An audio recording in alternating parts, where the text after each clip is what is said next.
تیره ورځ دا وړه والي وزیر د کابل په طرف را روان و. هغه و چې د پاکستان حکومت اجازه ورنکړه، خو د ولسمشر غني په هڅو او زیار او د عمران خان ډار له غني نه باعث د دې شو چې محسن دا وړه والي وزیر ته اجازه ورکړي او د افغانستان لوی سفیر عاطف مشل هم ډیر زیات کوښښ وکړ. د ولسمشر غني دوی ته خاص چورلکه ورولېږله او په دې چورلکه کې د افغانستان سفیر عاطف مشل هم ورلېږلی دی. ملګرو راځئ چې دا چورلکه چیرته ورغله او په کومه لاره باندې به دغه قدرمن ځوانان راځي او پذیرایي ته یې څومره افغانان مخې ته ورغلي دي او نور چیرته ورته انتظار کوي. دلته یې له موږ څخه واورئ.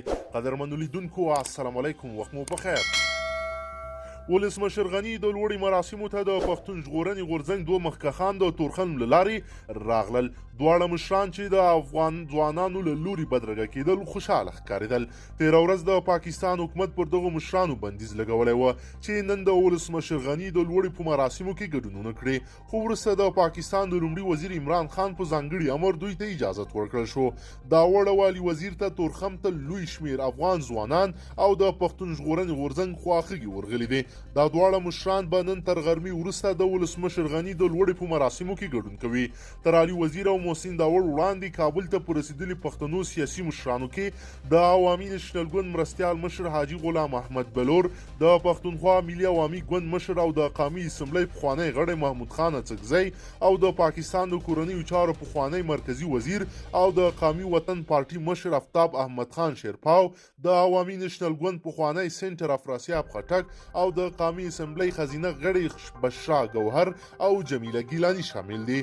د پاکستان د پیپلز پارټۍ په مشرۍ کې فرحت الله بار د یوې څلور کسیزې ډلې مشري کوي. د عوامي نېشنل ګوند د بلوچستان صوبې پخوانی ایالتي وزیر اصغر خان اڅکزی او د خیبر پښتونخوا پخوانی ایالتي وزیر حاجي هدایت الله او بریګیډر ریټایرډ محمد سلیم خان د حاجي غلام بلور په مشرۍ کې د خپل ګوند استازیتوب کوي. د دې ترڅنګ د پښتون ژغورنې غورځنګ مشر ډاکټر سید عالم مسید، عبدالله ننګیال، فضل خان وکیل او رحیم شاه وکیل هم کابل ته رسېدلي دي.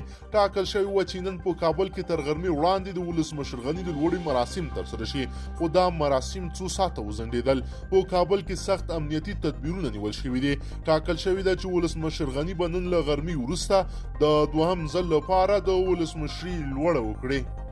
قدرمنو لیدونکو، که چیرې غواړئ چې ورته تازه او مهمو پیښو څخه ځان ډیر ژر او په لنډو کې خبر کړئ، زموږ چینل د سره سبسکرایب کړئ او ویډیو د سره حتما لایک کړئ. تر بلې ویډیو مو په لوی رب سپارم.